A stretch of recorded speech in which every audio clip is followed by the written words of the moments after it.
Hey everyone, I hope you're having a beautiful day. It is a beautiful day here today at the Asher House Sanctuary. The dogs are very excited for a morning without rain. It was pretty hard. We went through that winter ice storm. Everything was frozen immediately to just nonstop rain. So this is really our first day of it not being freezing cold while also not having pouring down rain. And when I say pouring down rain, I mean, I've never seen anything like it. It was just 3-4 days, nothing but rain.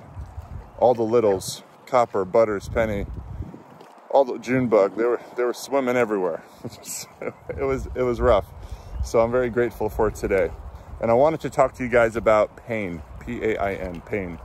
And the reason I wanted to talk to you about it is because maybe this conversation can help you. We have a lot of dogs, as you guys know. We have over 100 dogs, and yes, a lot of them are available for adoption, and we adopt out dogs all the time. Now, pain is an interesting thing that we really try to pay attention to, because although we do wellness checks on all the animals, I want you to try to pay attention to something. Even though we do wellness checks where we check the paws, we check the ears, you know, a simple scratch can turn into an infection if we don't catch it early. And one thing I wanted to tell you is something that I really pay attention to is the emotional differences in my animals. That will always tell me a lot. And what I mean by that is, a good example, I'll just use Rye. Specifically, Rye was rescued from the Marion County Animal Services, our local animal shelter, and he has awful ear infections. Like, anywhere you touch him on the head, he gets really scared that you're going to touch his ears, and if you even barely tap his ears, he will cry. He has awful ear infections.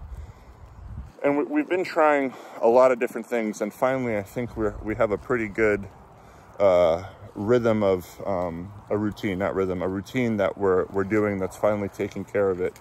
But he still goes back. If they don't get any better, eventually he's going to be completely deaf. It really sucks.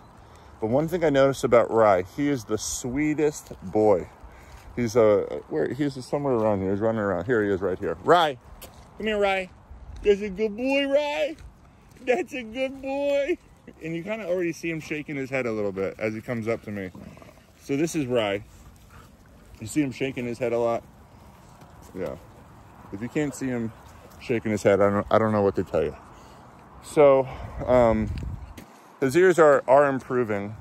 But one thing we noticed about Rye is when we got him, he was really, really aggressive.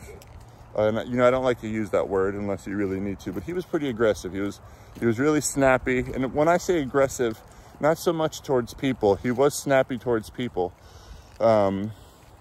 especially people he didn't trust. Never bit anybody, but snappy, you know? But with the dogs, he was really crazy. Like, he would just get hyper obsessed about a dog, and he would herd the dog.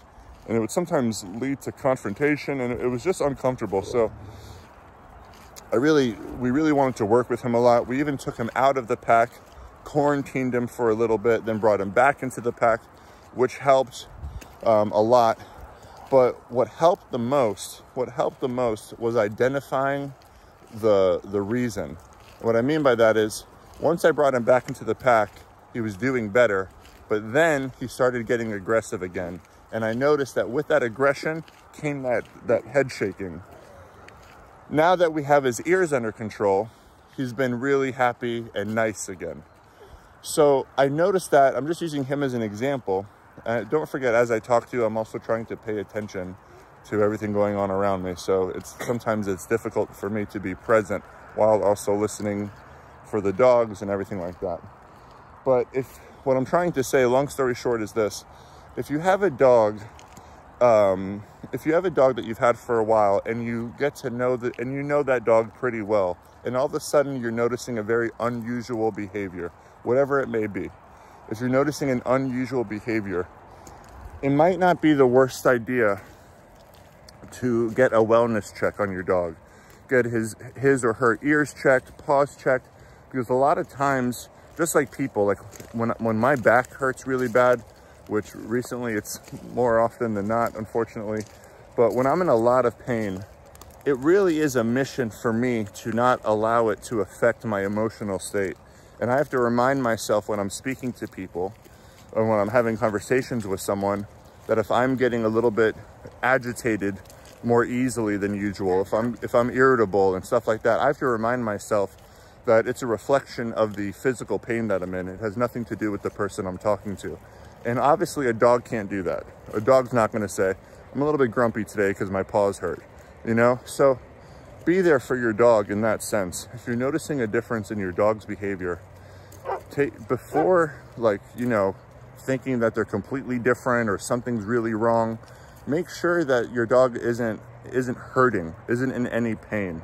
Get them a wellness check, check their ears for ear infections, check everything. And if they are in pain, that's usually the reason. All right. I know that maybe was longer than it needed to be. I was a little bit distracted because we have a lot of new dogs in the pack, but hopefully you got that point across. I got that point across. And also let that sink in for your own life, you know, really do your best. I've really had to apologize in the past for my behavior. And it was a reflection of the pain that I was in. Not that that should ever be an excuse. Everyone's always suffering. It's not an excuse to be unkind or disrespectful ever, you know. But make sure you're able to hopefully attach that to your own life. Like if you're suffering, if you're in pain, hey, it's not an excuse to be rude or mean to others, but at the same time, really try to pay attention. Bubba, Bane, really try to pay attention of how you treat people, or if you should even interact with people if you're in pain and you're not able to control that. You know what I mean? All right, I love you guys. Thanks so much. I got to pay attention. They're getting a little antsy. I love you. Have a beautiful day. Thanks so much. Bye.